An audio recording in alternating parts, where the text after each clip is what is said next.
Dahulunya pada malam Jumat atau hari Jumat baca surat apa? Baca surat Yasin. Ini harus dihilangkan. Ini harus dihilangkan, ditasfiyah, dimurnikan, yakni dihilangkan. Ya, artinya jangan diyakini bahwa malam Jumat atau hari Jumat yang dibaca itu surat Yasin. Assalamualaikum warahmatullahi wabarakatuh. Alhamdulillah wassalatu wassalamu ala rasulillah wa ala alihi wa sahbihi wa man wala amma ba'du.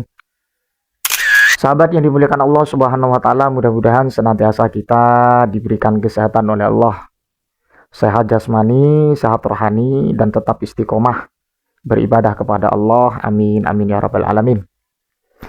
Pada kesempatan kali ini saya akan memberikan satu tanggapan yang mungkin tidak jarang saya dengar ataupun para netizen terkait apa yang seringkali diungkapkan oleh para ustadz salafi, bahwa membaca Yasin di malam Jumat itu tidak ada dalil ataupun tidak ada tuntunan ataupun tidak legal menurut baginda Nabi Muhammad SAW.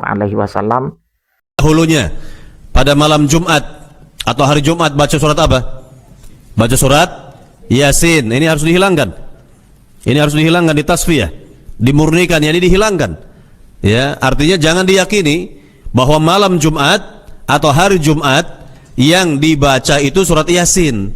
Karena di malam Jumat itu katanya yang memang ada tuntunan yaitu membaca surat Al-Kahfi. Perlu saya pertegas bahwa ini perlu diluruskan kalau memang kita konsistensinya untuk membahas tentang hadis. Kalau kita berbicara tentang di luar hadis, maqalatul ulama, baik dalam sajian atau kajian kitab fikih itu banyak ya, sebagai referensi yang mendasari atau sebagai payung hukum daripada kesunahan membaca surat Yasin di malam Jumat. Jadi seperti itu kiranya banyak. Tapi saya ingin mengikuti alur apa yang dikatakan para ustadz salafi, bahwa tidak ada tuntunan tentang surah Yasin dari baginda Nabi. Surah Yasin itu dibacakan di malam Jumat, yang ada itu surat Al-Kahfi. Langsung ada satu kitab karya dari Al-Imam Ibnu Hajar Al-Asqalani. Nama kitabnya adalah Al-Matalib Al-Aliyah Bizawa Idil Masanid As-Samaniyah. Bisa dicek sendiri. Al-Matalib Al-Aliyah karya Ibnu Hajar. Redaksinya seperti ini. Suratu Yasin. Qala Abu Ya'la. Haddatsana Ishaq bin Abi Israil. Abu Ya'la berkata, beliau diceritakan oleh atau menerima cerita dari Ishaq bin Abi Israil. Haddatsana Hajjaj bin Muhammad an Hisham bin Ziyad anil Hasan. Qala sami'tu Aba Hurairah radhiyallahu an yaqul. Kemudian Hasan itu mendengar bahwa Abu Hurairah berkata, qala Rasulullah sallallahu alaihi wasallam, Rasulullah sallallahu alaihi wasallam bersabda, man qara'a Yasin fi lailatin asbaha maghfuran. Wa fi riwayatin, dalam riwayat lain adalah fi lailatil jumu'ati asbaha maghfuran. Kurang lebihnya seperti itu. Jadi sangat banyak tentang persoalan hadis yang membahas tentang membaca Yasin di malam Jumat. Ini satu riwayat fi lailatin, dan kemudian ada juga dalam riwayat yang lain bukan fi lailatin saja tapi fi lailatil Jumaah. Bisa saya tampilkan ya, dan tidak perlu saya bacakan. Tapi saya ingin spesifik apa yang menjadi persoalan, yaitu membaca surat Yasin di malam Jumat.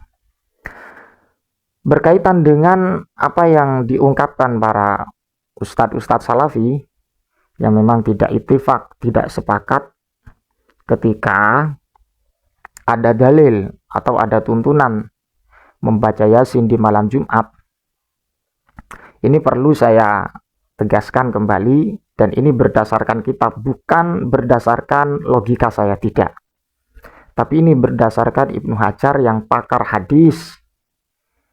Beliau itu adalah pakar hadis yang menjelaskan bahwa Rasulullah Shallallahu Alaihi Wasallam bersabda, barang siapa yang membaca surah Yasin di malam Jumat, maka paginya akan diampuni oleh Allah Subhanahu wa taala, atau fi lailatin, atau di malam, bukan di malam Jumat, sama saja. Asbaha maghfuran, maka di pagi harinya akan diampuni oleh Allah Subhanahu wa taala. Nah, kemudian pertanyaannya, apakah dalil ini tidak cukup untuk dijadikan dalil sebagai pembacaan surah Yasin di malam Jumat, bahwa itu tidak melanggar dari kajian agama? Jadi jawabannya sangat cukup sekali. Sangat cukup sekali kalau kita berbicara tentang redaksi yang disampaikan oleh Ibnu Hajar dalam kitab Al-Matalib Al-Aliyah. Kalau saya dikatakan oleh netizen yang sepakat dengan para ustadz salafi, karena saya itu dituduh tukang fitnah, saya tidak tukang fitnah, Pak. Tapi saya itu berbicara tentang redaksi para ulama, bukan terjemahan.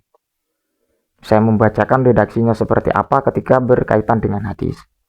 Dan saya membacakan redaksinya ketika berkaitan dengan maqalatul ulama.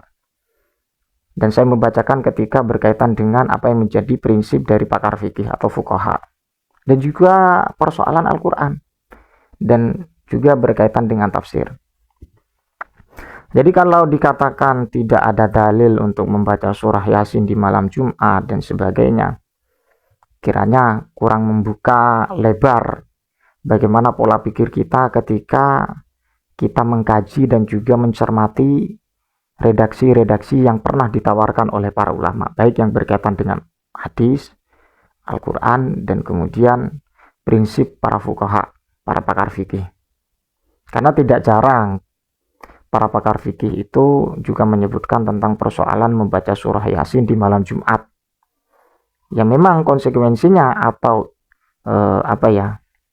fadilahnya adalah asbaha maghfuran, maka baginya akan diampuni oleh Allah Subhanahu wa taala. Terkait dengan persoalan hadis ini, ataupun itu hadis sahih atau hadis dhaif atau hadis apa, tapi yang jelas ini bukan hadis maudhu. Bukan hadis maudhu. Ketika nanti berdasarkan hadis itu hadis dhaif itu boleh, Pak, untuk kita amalkan li fadhailil a'mal. Baca dalam kitab Mustalahul Hadis atau prinsip Ibnu Hajar Al-Haytami. Itu ada boleh untuk kita mengamalkan hadis yang dhaif dalam ranah untuk li fadhailil a'mal. Asalkan bukan hadis maudhu atau hadis palsu. Karena dalam pengkajian hadis itu memang berat untuk kita meneliti min haitsul matan, dari sisi matan hadisnya juga ada penelitian, dan kemudian min haitsul isnad juga atau min haitsus sanad juga ada penelitian secara detail, sehingga bagaimana kerangka mustalahul hadis itu banyak, tapi berangkatnya memang dari dua, ada hadis maqbul, ada hadis mardud. Dari dua ini kemudian dibagi, ada hadis hasan, hadis sahih, hadis dhaif, dan kemudian dari tiga ini bercabang kalau kita ingin mengkaji tentang persoalan hadis. Jadi seperti itu, Pak, ya. Apakah tidak ada dalil? Ini dalilnya. Tidak cukup lihat kitab para pakar mujtahid, ya. Mujtahid itu ya tentunya bukan orang yang tidak paham dengan Al-Quran dan hadis, Pak, ya. Beda dengan saya, dengan jenengan atau para ustadz-ustadz salafi yang memang dalam sisi pengetahuan dan kemudian pola pikir juga sangat begitu minim. Kemudian kita mengkritisi para mujtahid, wah itu jauh, ya, ma baina sama usumur, antara sumur dengan langit. Allah alam bisawab, mudah-mudahan bermanfaat. Ihdinas shiratal mustaqim. Assalamualaikum warahmatullahi wabarakatuh.